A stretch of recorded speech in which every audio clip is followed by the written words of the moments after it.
that. And I want you to speak about this as we close up the call, because one of the things that I'm hearing a lot of women talk about as they're even climbing the corporate ladder is that they didn't feel that they were actually supported, and sometimes by other women in the workplace. So what I'd love for you to just to share, and whoever wants to jump in can jump in first.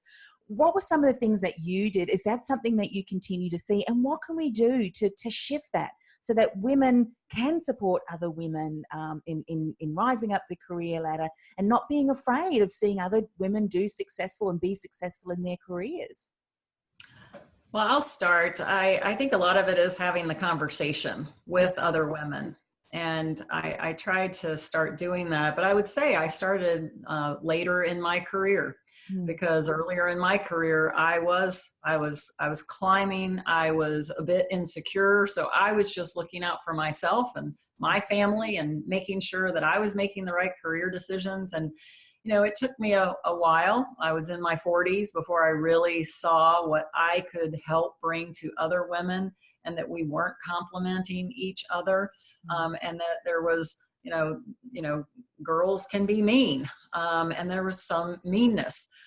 So one thing I did was, in about 2010, was to start a women's initiative in our organization to bring women together. But we also had men on an advisory board to start having the conversation about how women felt in our workplace. But a few years later, I decided to do something different. I brought the senior women, it was 14 women in the organization, I brought to my home.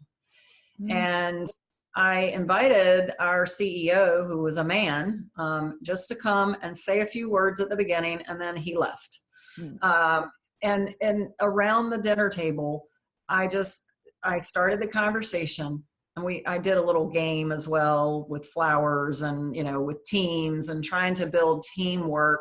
And then I just said, how are we going to support each other?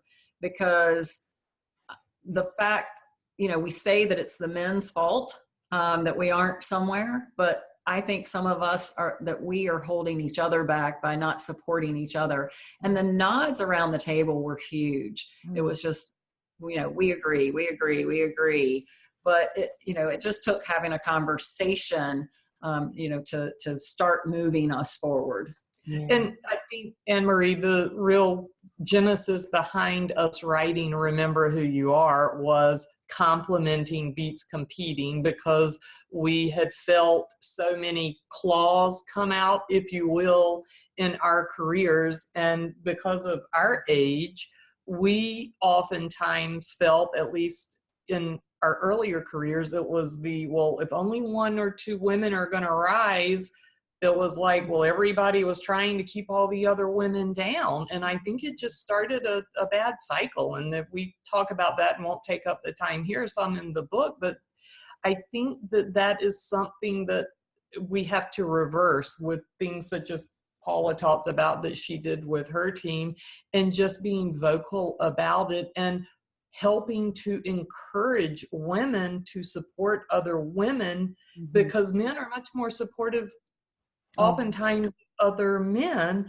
but I think women look at it as, well, it's only going to be me and everybody else get out of the way. And I think it's something that if you can show by example, and Paula and I try to do that, is it's just taking little steps and helping people kind of have that light bulb moment that, helping other women feels good. Yeah, I love that. And it's gone full circle as to everything that you've said. If you continue to deliver the X factor and really, or X plus, and that inner confidence, I think, Paula, what you said was just so important. When we have that inner confidence, we're contributing and we're not doubting ourselves and what we have to offer, the value, then we can step out forward and collaborate with other people, lift them up too. And I would imagine that doing that, being someone who is supportive, who's open to collaborating, who has a kind word, that in itself is going to stand out. And you're going to be able to support people in delivering their best. So maybe that is someone's X plus, is actually being the supporter, the nurturer. Hey, let's work together, Exactly.